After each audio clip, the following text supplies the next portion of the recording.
Let's go ahead and get started. So, today we are going to talk about rebuilding and growing revenue during tough times and learning from businesses like yours. So, for a little bit of background, I'm Summer Parker Perry. I'm the customer advocacy manager at Zoho. And what that means is I work with our customers to make sure that they are getting everything that they want out of our software. And when they are, helping to tell that story and make some of our case studies and customer success stories, as well as work with our customers for things like this, like webinars that may be helpful to other customers or to anyone that's really interested to learn. But the real stars of the show today are Karl, Alexander, and Laurie McCabe. So I'm going to go ahead and let them introduce themselves, but a little bit of background there. Um, Karl Alexander is the marketing director for Crown Bees, and he's going to talk to us a little bit about their experience. And Laurie McCabe is the co-founder of SMB Group and is going to talk to us a little bit about some surveys that they've run and some insight that they've had. So Laurie, please feel free to take it away. Yeah, hi, thanks, Summer, and looking forward to talking to you and Karl and everybody, a lot of people on the call and meeting today. Um, first let me tell you a little bit about myself. My name is Laurie McCabe, and I'm one of the two co-founders at SMB Group. And we established SMB Group about 10 years ago after the quote unquote Great Recession, which now looks like a cakewalk in comparison to COVID-19. But so a little bit of experience in terms of getting something off the ground in not so great times.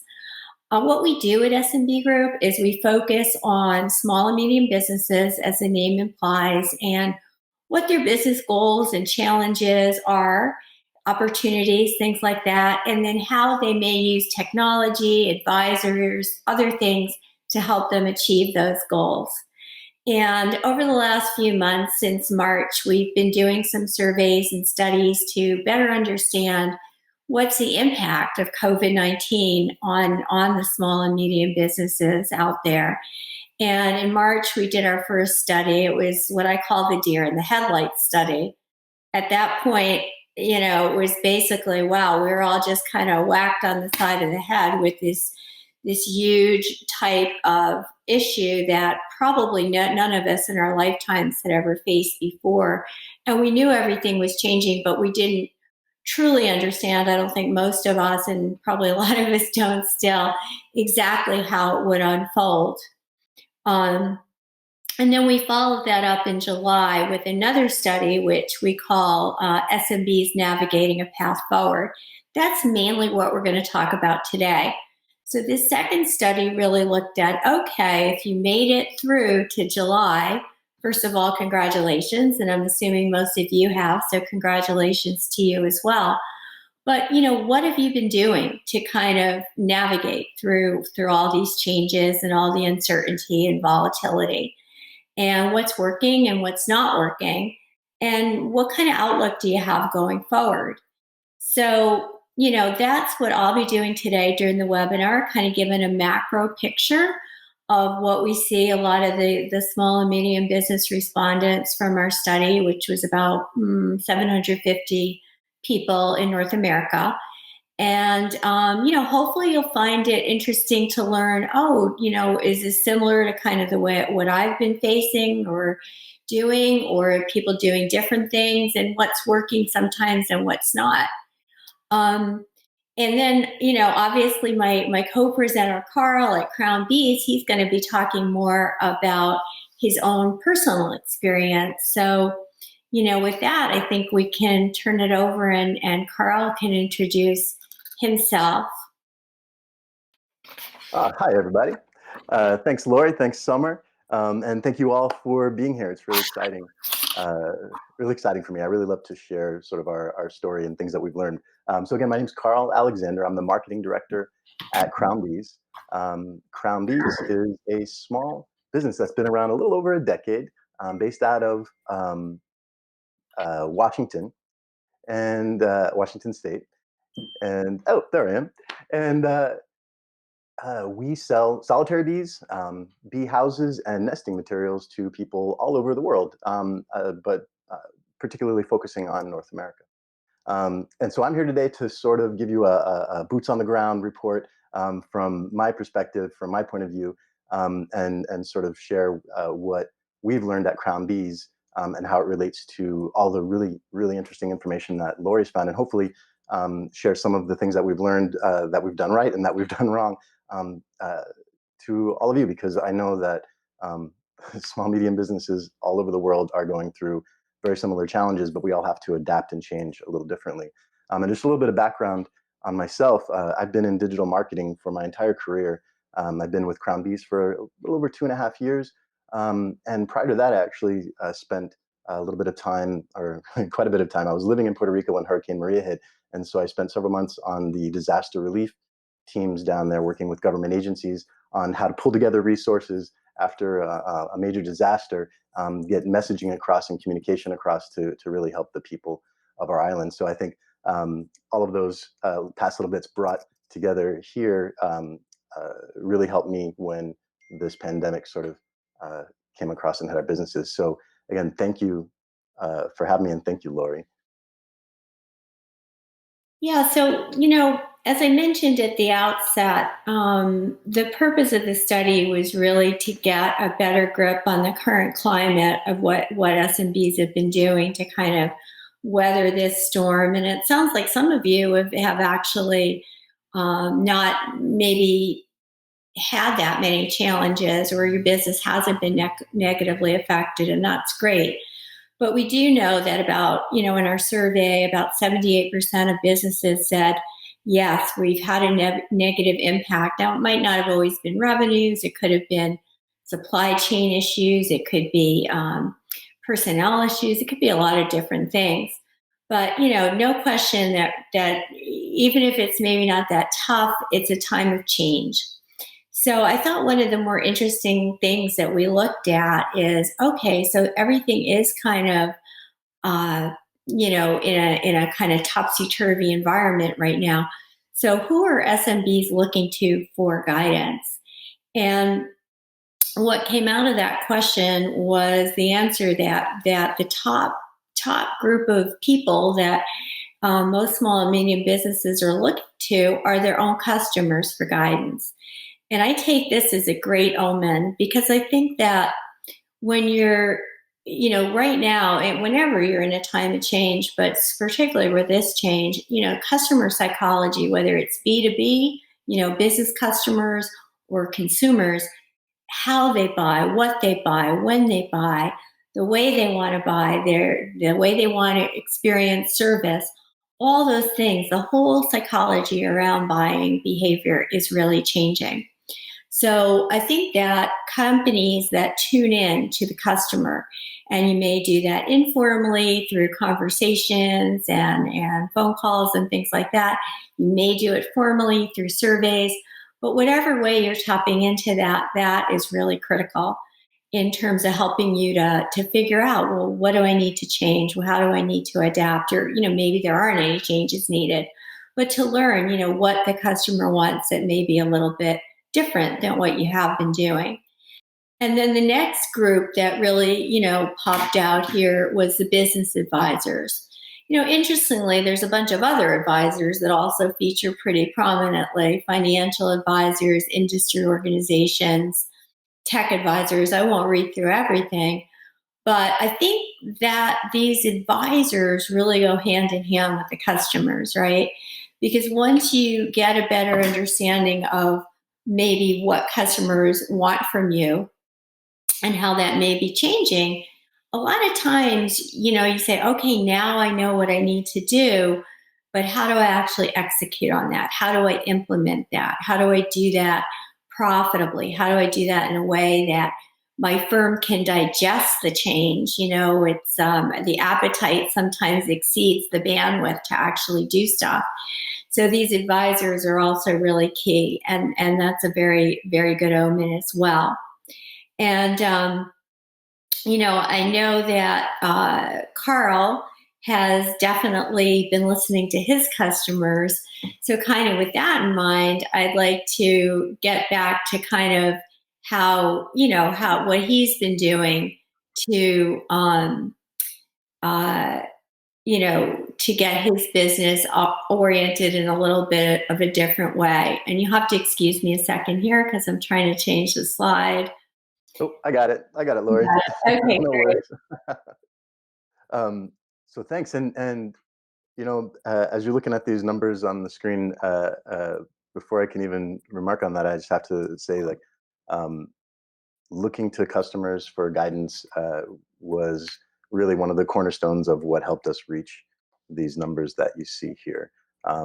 And also the fact that we are a very small and nimble team, and we could react really quickly. And our industry had sort of trained us to be nimble and able to react. So when all of this hit, we as a company realized that we're not just a business that is being impacted um, by this pandemic and by all this uncertainty. All of our customers are going through the exact same things in their personal and professional lives. All of our supply chains, our distribution channels, everyone was being affected, and in ways that they hadn't been affected before. So we all needed to sort of find our own solutions. Um, so we focused more initially on our company, really shoring up our team, shoring up our business, making sure that we're all healthy, making sure that our day-to-day working practices were in place and we're in a solid position so that we could listen to our customers and grow and change our business. So a little bit background on how we did that is, yeah, we were using Zoho One. Prior to the pandemic, we Crown Bees had adopted Zoho One for many parts of our business. Mainly, like for myself, it was in productivity and marketing, right? So we used projects extensively, of course, Work Drive, um, to really be communicating with our team and keeping our projects on schedule. And of course, we were using campaigns for doing our newsletters. We've got almost 40,000 customers on our newsletter list, and we also have close to 30,000 social followers. So we use Zoho Social to communicate with them. Um, but those were all in place before the pandemic hit. But then when it came, the question was, okay, can we use anything in this toolbox to really help us out? And we found, and I'll elaborate in a little bit, but we dug into the toolbox and we found that Zoho One already had a lot of the tools that we needed to implement the changes that we needed internally for our work at home applications, Click, Vault, and then of course all the Sheet Writer and Show. And I'll get into that a little bit more. But the point is, we had a really good um, foundation in Zoho One, and because of the way that all those applications are integrated, it was, I wouldn't say easy, but it was a smooth transition into where we needed to go moving forward. So with that, I'm going to pass it over to Laurie. Karl, you're a lot better at switching these slides around than I am. So congratulations to you on that. I think that's really interesting what you said about having this integrated foundation, because that can really help you a lot. In other words, if you have something like Zoho One where maybe you're using a certain number of the apps or so many apps, 40 something, probably not using all of them, but when things change, you can then say, oh, okay, well now I can add maybe this Zoho Social. I may need to do more in social media, or I need to add something, I'm not using maybe the meetings, but I want to do virtual meetings and I can use that. So I think that virtual platform has been really a boon for customers that do have it. And I have to say that Zoho reached out to us and they were really helpful in saying, oh, well, have you tried this app? Have you tried that app? And then helping us integrate them. So, it wasn't just ground zero and we had to figure it out ourselves. Right. And when you have these applications integrated, it just kind of streamlines everything every step of the way, because you're not saying, oh, what do I have over here in, let's say, MailChimp? And then what's over here in, my social app like Hootsuite, and what's over here in something else? You've got it all coming into a central place. So I think that has been a big help in adapting. But just taking, kind of another step and looking at, the impact. So I'm sure you're all kind of interested in what's been going on, and as I mentioned at the outset, about 78% do say they've had a negative impact. And that could really be anything. That could be a hit on revenues. We read a lot early on about problems with supply chain, getting people equipped and able to work easily from home, social distancing requirements. It could be anything that kind of is, kind of put a monkey wrench on the way you do things. And, in terms of revenues, as you can see on the right-hand pie chart, a little over half of SMBs that we surveyed say that their monthly revenues decreased, from March to July. So again, that's, a pretty big hit to take. Now, it's not on this slide, but we do feel that a lot of SMBs are seeing kind of the light at the end of the tunnel, getting a little more optimistic, because about a third of SMBs in this same survey said, hey, we think our revenues are going to increase, right? So starting to get back on track. And about, another third say they think they'll, remain the same. So there are still some that are in the decline boat, but, it is starting to be a better picture overall. And also pretty hearteningly, 60% of the companies or the people at these companies said, hey, we think we're much better prepared to handle things should another big upset come, should there be another spike. And I guess in certain areas and places, we've kind of been intermittently spiking, but we're all pretty adaptable and resilient in small business. And I think people are learning kind of, okay, I can kind of take these punches and get up again, and learning how to do that, which is, of course, great. And, one of the big things that we've seen is work from home, right? And work from home has been something. Now, you can't do it in all business, obviously. If you're in a hospital setting or something like that, if you're on a police force, maybe that's not something that you can really do virtually in most cases. But for companies that can implement a work from home and let employees work from home, a lot of them took this as, a big lifesaver. And fortunately, as we'll see further on, many companies already had some kind of work from home in place. So they felt at least somewhat prepared to just kind of build on that. And I think that's been a really big boon to help people, kind of cross this chasm into this, brave new world that we're in. Now, interestingly, the work from home area has really almost become table stakes in our new world.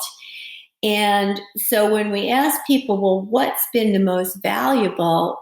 We asked them in March, work from home, working remotely, virtual work, that was the most valuable change they felt they'd made. But when we asked in July, we started seeing some new things popping up. And the things that in July people were rating most valuable is adding no touch or low touch payment and transaction options. So these could be, anything from, online point of sales, e-commerce, things like that, to virtual menus, which any of us that have gone out to eat, we've gotten a QR code that we scan, the menu comes up. All kinds of ways that you can, replace things. Nobody wants to touch anything. So any way you can replace things, even on the shop floor, the factory floor, we've seen a lot of this. The second most helpful thing or valuable thing they've been doing is, and I noticed in one in the chat, a few people had said this, making anything virtual that we can. Anytime you can replace a physical service with a virtual one, that has really paid off. We've all had our gyms do that. Maybe some of us have used telehealth appointments, but virtual real estate tours, kind of the list kind of goes on and on. And so I think that's another one that's been big. And then the digital sales and marketing, which a lot of that, of course, is the e-commerce and online, making it easy for people to engage and interact with you virtually and buy from you and shop with you virtually. So, the good news, I think, is that these changes, not only are they going to pay off now, they're going to pay off down the road, because a lot of these things were things people were kind of thinking of and planning to do anyway. They realized there was, an obvious one, an upside in e-commerce, an upside in no-touch payments, an upside in maybe offering more virtual service, and maybe, creating some subscription services, things like that. So the fact that we were all kind of rushed into doing more of this is a good thing, because I think even as the world recovers, a lot of these things are going to be, for some customers, the preferred way of doing them. And they do offer a lot of efficiencies and can help your business make more money. So, Karl, you want to talk a little bit more about that from the Crown Bees perspective? Yeah, thanks, Laurie. Thanks, Laurie. Let's see. Forgive me here. I'm going to flip the slide back just once. And I just wanted to say, regarding this, you're right. When you're looking at how COVID has affected your business, positive or negative, not all businesses are looking at the bottom line. The slide that introduced us. So we're not looking at just what our revenue is, but how has it affected our team, our customers, our distribution channels. And so, yeah, that's a really negative thing. But like you were saying, it's a really great point, is that it helped us identify a lot of the weak points, the stress areas, in our practices and our processes, and really address them. And so I think, like you said, I think in many ways we are a little bit stronger moving forward. Um, and Work from home preparedness. Yes, it's a relative sort of assessment, because technically we were 100% prepared. We had Zoho One, but practically we weren't. We had been, for 10 years, the whole entire office it's a small office, so we were just really used to working with each other. So it did take several weeks for us to sort of look at and adopt these, the solutions and the changes. Um, and I'm sure we'll get into that in a minute. But I also want to address for our industry, and I'm sure every industry has a different solution. But yes, we have a store here in Washington, so we added curbside pickup. It was ad hoc. We had to figure it out as we went along, and it kind of still is. But we are now implementing new changes in our e-commerce site to be able to do that a little more smoothly. Creating virtual services, I'll get into that in a little bit as far as our webinars. But we really recognize that people like to see us, people like to talk to us. Even though we have a small, just one store, people like to call all the time. People like to pass by and just chat, show us their bees. So it was really important for us to sort of take a look at that and find a solution for it. And then increased use of digital sales channels. I 100% think that any business, especially an e-commerce business, should really be looking into that. For example, we not randomly, but kind of putting out feelers, we started an affiliate program, which has turned out to be huge for us. We have a really strong virtual sales force that's creating sales for us that we don't have to put a whole lot of time and effort into. So yes, for Crown Bees, we have really done some of these top 3 changes, and I think that's really helped us. So specifically for us, our business, we are selling tiny little bees to people to have in their backyards and their orchards and gardens for pollination. And it's not just we're selling them the bees, we're selling them a bee raising experience, because you get cocoons, and then the cocoons hatch, and then you have to take care of them in their house. And then after they're done working in your yard, then they go back and lay their little eggs, and then you're taking care of the cocoons over winter. So we have relationships with our customers that last an entire year. It's not just from that initial sale. So we really recognize that, like I said earlier, our customers are going through the same uncertainty, the same turmoil in their lives that we were going through in our business. And we really wanted to reach out first and let them know, hey, we're still here, we're not going anywhere, and we're still here for you and your bees.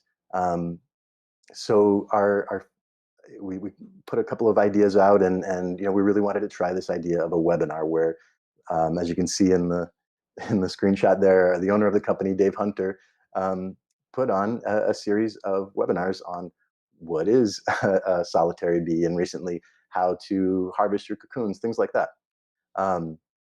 So we really sort of embraced the Zoho One um, ecosystem there, where we used webinar, we used surveys, we used campaigns and social, among several others, to really get the word out and prepare and have this presentation. And oh my gosh, it was so successful. We had no idea if anyone was going to show up. We had hundreds and hundreds of people show up, hundreds of questions during the event.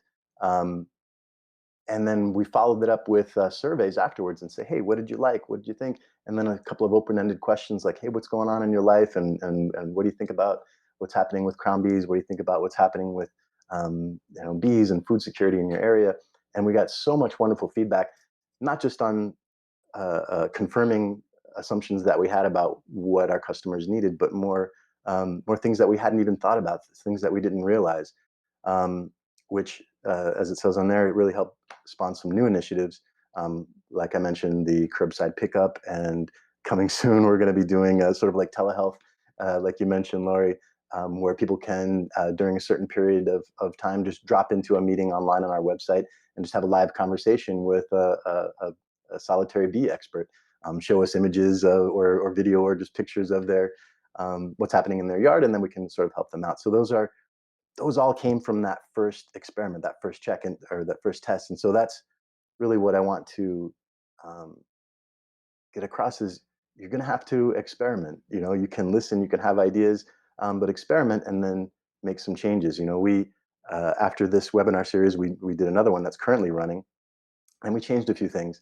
And I'm finding that some of them didn't work, and some of them was because we moved away from Zoho and we tried something else with YouTube, and we found that Zoho was way, way better. But you have to try those things, and you have to fail and learn. So those are some of the things that we were doing as far as reaching out to our customers. So how do we listen to our customers? And this slide is really great in that um, I can say that survey, oh my gosh, is invaluable. We can make a survey, send it out to 30,000 people, and get almost immediate feedback. And how can I say, like Laurie mentioned earlier, you can have an idea for a solution and start using it, and your customers can start being happy. But maybe there's a change in another industry that sets your customer expectations slightly different from where you were going, and you need to be able to react. For example, if you weren't doing curbside pickup and all of a sudden all of your competitors are doing curbside pickup, you would have to adapt and move that along. And we were getting that from our customers in our survey. Marketing Hub, it's not really listening to our customers. Marketing Hub we really use to sort of see how they're interacting with our site. That's how we listen to our customers' actions, not so much their words.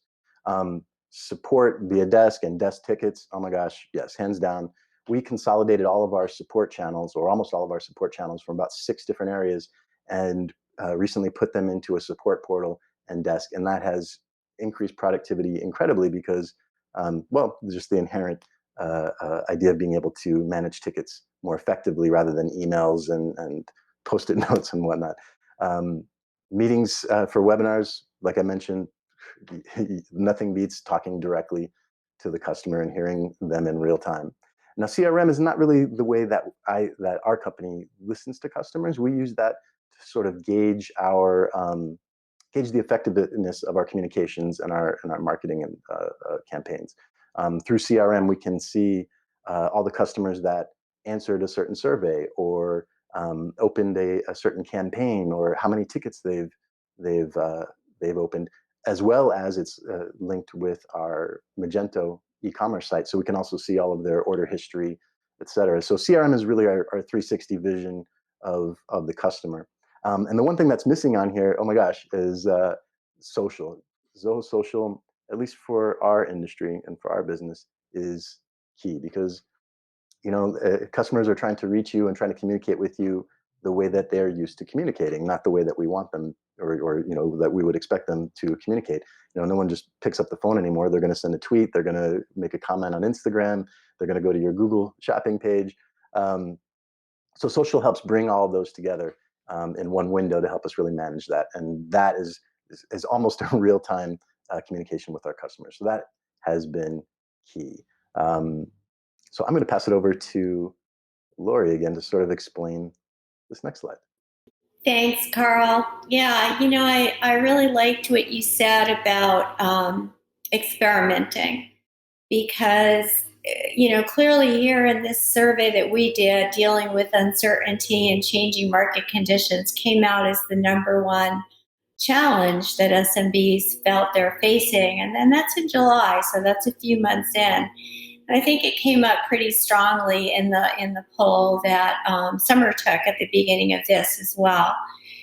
The really interesting thing about this is we do a lot of surveys and we always have a question about top challenges and we have a list of standard answers and dealing with ongoing uncertainty, sustaining revenues, improving cash flow, improving productivity.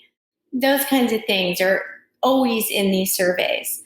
And this is the first time that dealing with uncertainty and changing market conditions, the first time in 10 years, not only has that been the number one challenge, but that it's even broken into the top 5.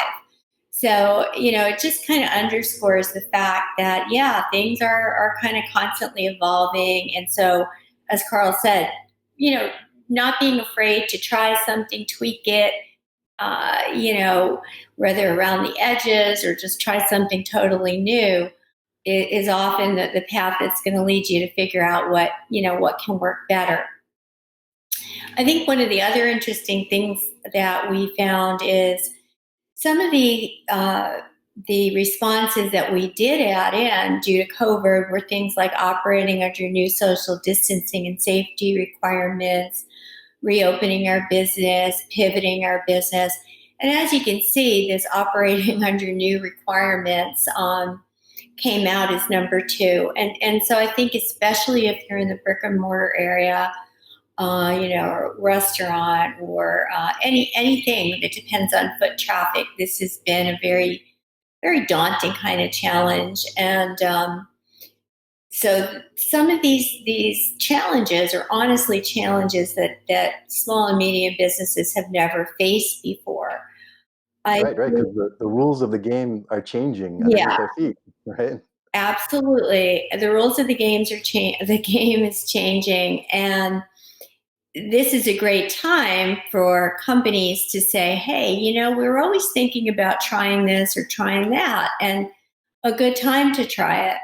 Because if you sit back, you may kind of get beaten to the punch by a competitor who's a little more agile and willing to try something new. And I think sometimes the other thing to think about is, how can I implement this change, right? And we're seeing that a lot of companies they've kind of always known. We know SMBs about 80-something% think that they need to use technology effectively for the businesses to succeed. But I think now, and it's a really good thing, people are saying, well, where does technology fit into this? My top goal is, let's say, to attract new customers. So, what's out there that I can use that's going to help me do that better?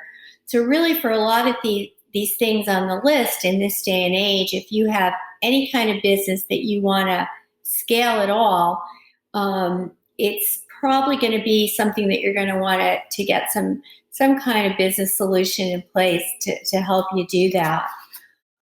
So Karl, I know, the remote work area has been a biggie for you in terms of the pivot. We also saw that with our respondents, and a lot of people had something or they added stuff or whatever, but clearly this has been a big change that people have been making to help employees, work productively in this whole new world. So what's going on with Crown Bees and that? Well, you're right, and I think what we faced is very similar to what a lot of you out there faced. Was suddenly um, we couldn't be in the office, and like I said before, for years we've just been a little team, a little family, and we're used to just kind of bopping in and out of everyone's office and to the desk and working things out with no sort of official communication protocol or anything like that. Um, so when this happened, it really kind of came on me and the other team leaders to come up with uh, not just to come up with a solution and make it work. It was more like, okay, come up with what are our real problems, and then what tools do we have to make that work. Um, and so before we got into that, I really can't stress enough the importance of not just going down a list or talking to a business advisor that says do number one, two, three, is really talk to your team and say, okay, we're going to be working from home. Your communication is going to be limited. What's access, what data access do you need? What access to people do you need? Um, how can we set up a communication protocol that will not affect your processes for manufacturing, for marketing, et cetera? So really sitting down with your team and finding out what their real problems are, not just your idea as the team leader, what your idea of their problems are. That was super important. And also working with them on, I met with each person and said, okay, this is what we're looking at doing. These are in all of Zoho One. Don't be intimidated. You're going to be using this, and this. So what we did was we got it down to click was just integral to our communications. We all got it on our phones and our laptops, and we all could just pretty much click, hit click and start talking to one of our coworkers during business time at the touch of a button. So that was solid. Also with the video conferencing, just we could use click to conference in the middle of working on a document. Work drive, incredible. We needed to have some sort of cloud sharing. A lot of businesses have people working in different silos of information, right? Marketing knows everything that's going on with our sales over here. Manufacturing thinks they know everything that's going on with the products that they need over there. But we really, when we're not all in the same building, we really needed to be able to. I needed to see, oh, does manufacturing have enough product to support this sale that we're going to be marketing over here? So sharing that data and having everyone understand that we're all looking at the same documents, whether it's a spreadsheet or a Word document, was huge. And then even when we did our first webinar, we did it remotely. We were all sitting in our houses and coming up with this idea and then making it happen from home. And so we used a show to create our presentation, and we could all just be in the show at the same time working and dialing it in even a few hours right before the show. So uh, meeting with the team, coming up with a plan, enacting the plan, and then adjusting the plan as we're enacting it, right? Because we thought that, for example, we would use a one calendar solution, and that calendar solution wasn't jiving with all of our other applications, so we kind of had to, shift and make that work. But through that several week process, we really kind of got a solid work from home experience set up for our team. And again, we're a small team, and so that probably had a lot to do with it. And also, the nature of our business, we're very nimble and agile to begin with. Um, but remote work, we knew that we really had to have our team, like I mentioned before, our team had to be solid before we could look at our business and look at our customers. Because once we start, if we were to address business problems and we got them solved, but then our team wasn't ready to actually run the business, that's just a backwards way to do it, I think. So we got the team sorted. Um, Once we got that workflow down, once we got really comfortable with being able to use Click and all of our shared documents and meetings, we're ready to move beyond that. And I think a lot of you out there, the dust is settling on this whole remote communication thing. And a lot of people are finding it a positive thing. It's like, oh my gosh, I don't have to travel to the city to go meet with these guys. I can just press a button. We're saving a lot of time and energy that way. Um, but what else are we doing? Like I mentioned, curbside pickup. That's been huge. when we did these webinars, we expanded our reach beyond our normal customer base. And recently, with doing our webinars on YouTube, we've expanded it even more to all of North America and across the world. So we're taking this feedback. We're seeing that there is interest for a lot of people out there to be able to communicate with us. And so that's adjusting our communication style, right? Instead of just sending out newsletters, people really want to jump in and talk to us. So a lot of our adjustments are in how we deal with our customers, how we provide customer service um, moving forward. And with that, I'm going to hand that off to Laurie to talk about productivity. Yeah, interestingly, I was surprised that so many people in July felt that, yeah, work from home has had a great effect, either higher or a bit higher effect on productivity or just neutral, right? It was a little higher than I expected, quite honestly. Um, I do think, though, that, initially all this meant for a lot of companies was video conferencing or Zooming.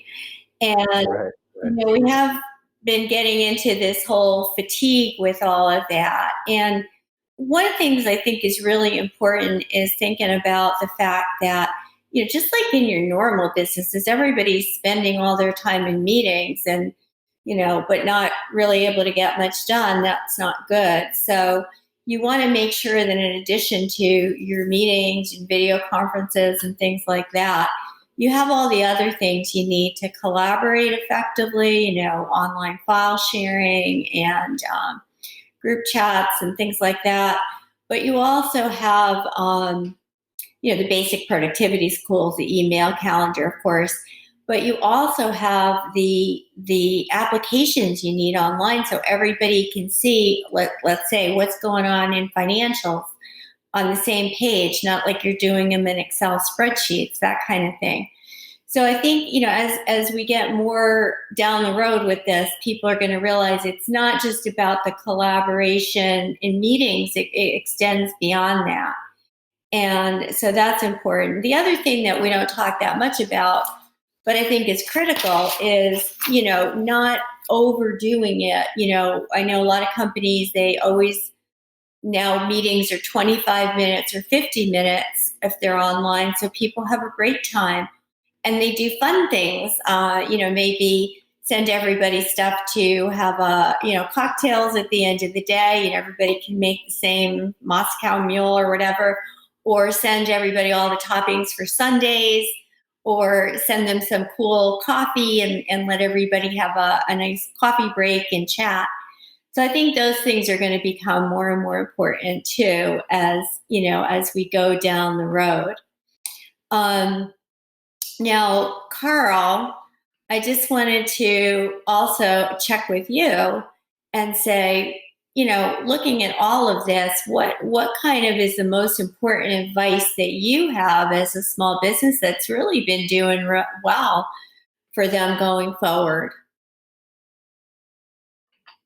You know, uh, I have to say, from our point of view, what's really helped us, and that I think a lot of people can take away from this, is the importance of being nimble and agile, and, like we said, experimenting and testing with new ideas. Um, because if we approach our problems as, well, these are the tools that we have to make this happen, so, square peg round hole it, um, that's that's not going to work in the long term. That might work for what's in front of you right now, but every step you take leads to another step. And so when we were planning a lot of our transitions from process A to process B, we also thought about process C, or that would be affected. When you change things around, you're also going to have to change your resources. We have, as small businesses, limited resources and time and money and people. So you really have to think holistically, but experiment and change and be nimble. And keep your eyes and ears open. Listening to your customers is so important, because, like I mentioned before, you're going to come across opportunities or ideas that you hadn't even thought of. For example, in our last webinars, we came across a woman who is bringing mason bees, or attempting to bring mason bees into local prisons to help teach prisoners how to raise mason bees, how to grow more food in their gardens, and basically food justice. And so we're going to be trying to partner with them. We found so many people, different community groups that are using our bees to grow food for community gardens that they give to food banks and shelters. And so we're just finding all these different avenues and different ways that customers are using our products and services that we hadn't thought about, that we can then channel our resources in and really help these people and give more bees for the prisoners and help people with ideas and bees for their community gardens. So be open-minded, be flexible, and really, really listen and find different ways to listen to them, to your customers. Because like I said, not every industry has customers that use social media or whatever, but find a way to communicate with them. I think that's super important. Well, that's really the perfect segue into the key takeaways that I have is, what Karl just said, listen to the customers, figure out how what they want is changing. And, the next is then you've got to execute on that. So, figure out who you can turn to if you don't have all the expertise you need in-house. I think also, as we've both been saying the whole time, I don't know if we'll ever go back to the old normal. So we really all do need to keep kind of trying to look ahead. The crystal ball is still fuzzy, but look ahead and think about, if things continue in a certain direction, what does that mean for my business, and what will I need to kind of have on my radar and really tuned into. And even though the crystal ball is still hazy, we've all talked about already some things that are definitely coming into focus, and I don't think will change even when we're all COVID free. So, focus on some of these as you go forward, so that you're tapping into the things that are definitely going to be part of everything that happens from here on in. And just to kind of summarize those for you, the flexible workspace, work from home, it's going to expand beyond work from home. It's going to be a more flexible kind of hybrid arrangement. Some people will be in the office all the time. Some people work from home all the time. Some will have a combination. So think about what that means in terms of your office space, how you can have things set up. And of course, you need to get those solutions in place that make it easy for everybody to collaborate in real time wherever they are, so that they can be engaged and productive. The no touch, low touch, curbside pickup that Karl mentioned, and some of the things I talked about. But we can see that's the number one, change that people are making, that they say, hey, there's a big payoff. Nobody's going to want to, touch things they don't have to. So look at where you can replace kind of the highest touch stuff that you do a lot with some low or no touch systems. And then, virtual services. Now, of course, some things, if you're having a heart attack, you can't go into the hospital and be diagnosed, over the phone kind of thing. But there, telehealth proves, and virtual gyms prove, and virtual real estate tours, and, we could kind of go on, that these things became really widespread kind of overnight, and they're providing a lot of value. So look, to the customer, and in some cases, they let you as a business kind of start pursuing a whole new business model. I think Karl is doing that with Crown Bees to a large extent, Yep. And, in some cases, this also opens the door for a lot of companies for a subscription service. I mean, just like Zoho, you're a Zoho customer and it's a monthly subscription. Maybe there's services you can provide that you can do on subscription, or goods you might provide on subscription that would give you, an annuity and ongoing kind of revenue. And then the last one is cloud computing. And I know we didn't touch on this too much, but we really think, and I notice a lot of you are thinking about, spending a little more on your technology. What we've really found is, overwhelmingly, companies have said cloud computing applications are really what's enabled me to get through this. So whether it's, the Zoho One suite or, there are other companies out there, but basically businesses say we could never have done this without cloud computing. We couldn't have bought servers rather, put them in our offices. Nobody was even coming into the offices, let alone we didn't have any expertise to get them set up and running. So I would say, if you are still running some applications internally, now is maybe a good time to think, okay, maybe I move some of that to the cloud if you haven't already. And with that, I'll turn it back over to Summer, and she'll turn it over to questions. And thank you all for attending. For now, I just wanted to give a big thank you to Laurie and Karl. Thank you so much for running through all of this. And thank you to all of you for joining. I think this was a great session, and we really enjoyed having you. You. We have a couple questions. It was great. Good. And folks want another webinar? We'll absolutely do our best. I think Karl and Laurie both have some awesome information. So hopefully we'll bring more to you soon. And for now, we'll go ahead and say goodbye. And thank you all. We'll see you next time.